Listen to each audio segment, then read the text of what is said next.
welcome back to the Calm and Connected podcast. I'm your host, Janine Halloran, and on today's episode, I want to talk about ways that we can connect with our kids and teens. So a couple of episodes ago, in the last solo episode, I talked about how to help our teens who are experiencing anger. And one of the things I talked about was, being able to connect with them first. And so I think I mentioned this in that podcast too. In order for us to talk about the big stuff, we need to actually start with talking about the little stuff. So I was thinking about several things that we could do as adults to connect with the kids and teens in our lives.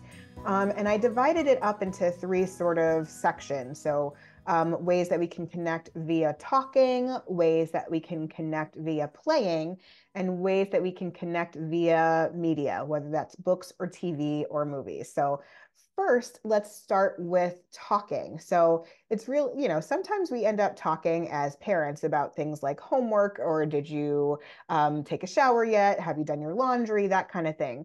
But what I mean when I want to talk about talking with kids to connect with them, I want to talk about silly things. I want to talk about things that are a little bit lighter, things that are funny, things that are just a way for us to connect that are not related to chores or homework or anything like that. I want to just talk. Maybe I want to talk about the pets that we have at the house and their funny antics. So our dog Gus is someone we talk about a lot, something we talk about a lot. We talk about his goofiness, the silly things he does, and it's a way for us to connect. When we had guinea pigs, we talked about what the guinea pigs were doing, that kind of thing. So I like to be able to have conversations and talk with kids about things that are unrelated to the goings on of the day in and day out of work and school and life, but just to have some conversations and connections. So, you can ask them, what's your favorite class these days? What's something that you were enjoying about it? Who are you working with in a group? How do you feel about group work? That sort of thing, where you're trying to have conversations beyond did you finish your homework? Is that project done? But really try and dig in a little bit deeper to have a better understanding of what's going on for them and getting to know them a little bit deeper. Sometimes at dinner time, we will ask, would you rather questions, or even on the go, like in the car, we would ask, would you rather questions. Would you rather have to grow all your own food or sew all your own clothes? Would you rather only walk 300 steps a day or say 300 words a day? Being silly and inviting them to create their own would you rather questions can be really fun, I think, for kids. And then something else we would often do is use conversation sparkers at dinner. So if you had $1 million, what would you do? If you had 3 wishes, what would you wish for? If you could have any superhero power, what would you want? Those sorts of things. Or a question that my son actually came up with off of the bus the other day is a hot dog a sandwich? And then you can debate about it. It's just an interesting thing to talk about. But it's really about making that connection, trying to have those opportunities to have a conversation, to talk about things that are really like just about the connection and not about making sure that everything gets done in the day. Really about making sure that you understand and get a peek into who they are and they get a peek into who you are as well. So that can be something that can be helpful for kids so that they feel seen and known and heard. Something else I like to do is play. So especially when my kids were younger, we played a lot of games together. We played all sorts of board games. We have stacks and stacks of board games. And I think in part because I do work with kids, so I have a lot of games anyway. But it was just fun to be able to start when they were little with games that were, for the younger crowd, like Zingo or Candyland, and then get more progressively challenging. So now we play Monopoly and we play all sorts of different card games, and Exploding Kittens was a really popular one a few years ago with my kids. Still enjoy it, still like it. So being able to play games together is really phenomenal. And it doesn't only have to be board games. It can also be video games. So my two children and I, we play a game called Stardew Valley together. So we have a farm and we all take turns in doing the different farm chores and things like that. And both of my kids really like the game. And we all like actually different aspects of it. So my son's in charge of fishing, I'm in charge of the animals, my daughter does gardening. The two of them go and fight the monsters, and I will take care of other things around the garden. But what's fun is that we get a chance to really divide and conquer, get a chance to sit and play together, work together. So I think it can be really fun to be able to play games. We are also a Mario Kart family. We play Mario Party.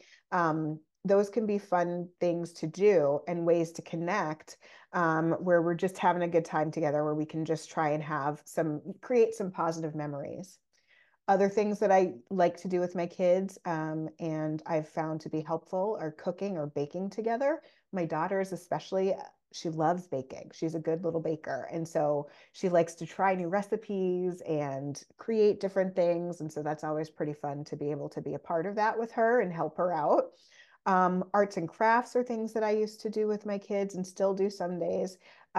Crocheting, my daughter learned how to crochet, so we talk about our crocheting together. She's a really good artist, so we like to do some artwork. I'm not good at it, but she's really good at it, so it's fun for us to do that. And when they were younger, we would often have like an activity jar where we had different activities on post-it notes or on paper, and we would pick one out and we would do it. So it could be like going to a museum or going to a playground, and you can make it as easy or complex as you want. So, you can sort of like color code it. So the things that are like really easy to do within a few minutes are like one color, and things that require a little bit more planning are a different color. And something else that I used to do with my kids was go geocaching. So, we did this a few times over COVID. So we would go on hikes and we'd find these little hidden objects. So it's kind of a fun activity to do. And sometimes it didn't work. So we would be going and we try to find the treasure and we couldn't find the treasure. And, then that's a learning opportunity, a teachable moment of, sometimes things don't work out. And if we found it, it was really exciting. So that's something that we did together and we enjoyed. So trying to find ways that you can be playful together with your kids to give them an opportunity to just get to know you and you get to know them, and just in a playful time, spending some time together and connecting. That can be really fun. And then the last section I wanted to mention was just connecting with media. So things like books. So I read the books that my kids read. I read young adult. So, and I like to do that because I want to be able to have conversations with them. When they were younger, I'd read the books that they were reading. And when they were younger, I would also read to them. So we would have this shared experience of reading a book together, enjoying some time together, reading and chuckling over different characters and that kind of thing. But just the connection of being able to read together, and being able to have a conversation about the things that are going on in the book can be really fun.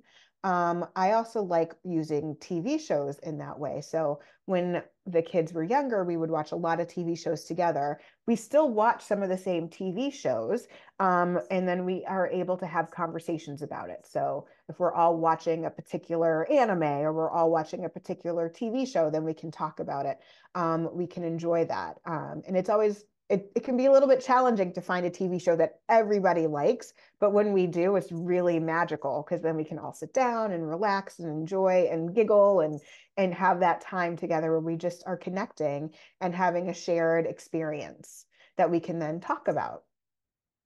And I will also do that with YouTube. So I will ask my kids what YouTube channels they are interested, what creators they like. And I'll ask them, is there a video that you would recommend that I watch? And so I'll watch that with them. And then it's a way that we can spark a conversation and connect over that creator or I get an understanding of the things that they're interested in, things that I didn't know that they had necessarily been watching, or creators they hadn't told me about before. So I really enjoy and appreciate being able to hear a little bit more about who they're watching, what they're doing, and seeing what they're talking about, what the people that are the creators are doing, and being able to have a conversation about it. Another thing that I have found to be really cool is asking them what kind of music they're listening to. Like, who's on your playlist right now? Who are you listening to the most? Who is on your Spotify Wrapped? Let me know. And then I can listen as well. So I will ask my kids what they are listening to, and I will listen to it. So I can have a conversation with them about that.